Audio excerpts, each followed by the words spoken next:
avez convaincu votre milieu d'implanter l'activité physique en entreprise? La prochaine étape, c'est de désigner les responsables de cette implantation. Cette capsule permettra d'apprendre à vous entourer pour y arriver.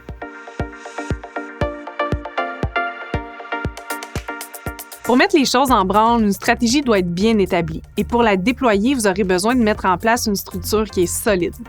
Si vous n'avez pas le temps de prendre ce volet en charge, nommez une personne qui en sera responsable. Cette personne peut agir seule, mais la formation d'un comité, même si ça demande un peu plus d'efforts, aide vraiment à l'efficacité puis à la pérennité de la démarche. Si la création d'un comité est l'option retenue, voici comment vous pourriez procéder. Profitez d'un comité qui est déjà en place pour élargir son mandat. Mais attention, un ajout de responsabilité doit aussi s'accompagner d'un ajout de ressources. Assurez-vous que le comité a le temps et surtout l'intérêt pour ce nouveau champ d'intervention.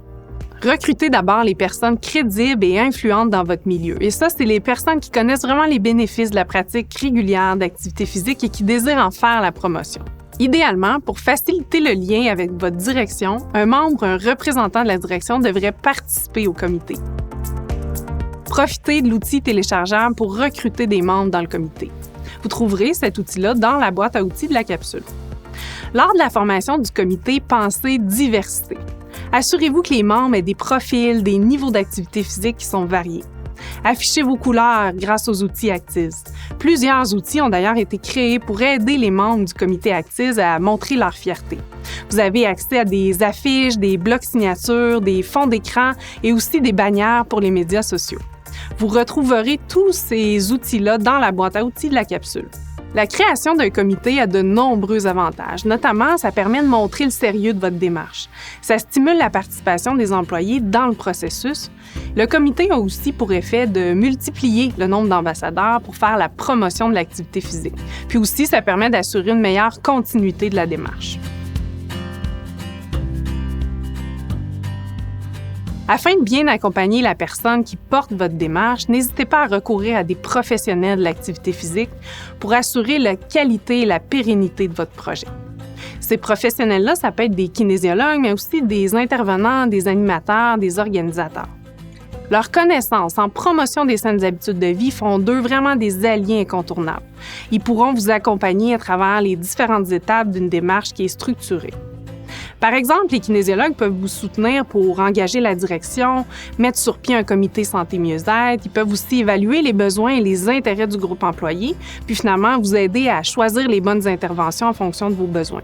Finalement, le kinésiologue pourra vous aider à mettre en œuvre un plan d'action et surtout en assurer le suivi. Peu importe l'étape où vous en êtes dans votre projet, si vous sentez que vous avez besoin de structurer votre démarche, d'être guidé dans le choix des mesures les plus pertinentes pour votre entreprise ou encore d'identifier des employés qui présentent des conditions de santé particulières, il serait tout à fait judicieux de faire appel à un professionnel de l'activité physique. Pour bien choisir votre allié, assurez-vous que le professionnel est membre d'une association professionnelle. Mentionnons aussi qu'il peut être avantageux de faire appel à un professionnel qui a une expertise spécifique en milieu de travail. De faire affaire avec une kinésiologue, c'est certain que son côté professionnel pouvait cibler exactement les besoins de chacun des employés sur le lieu de travail. Ils sont tous différents, ils ont tous des besoins différents, fait que c'est certain qu'elle a exactement la réponse dont on a besoin. Pour pousser plus loin votre réflexion quant au choix d'un professionnel de l'activité physique, on vous invite à consulter l'article qui est dans la boîte à outils de la capsule. Maintenant, vous avez tout en main pour désigner les meilleurs responsables de l'implantation d'activité physique dans votre milieu de travail. Prochaine étape, déterminer les besoins de votre entreprise.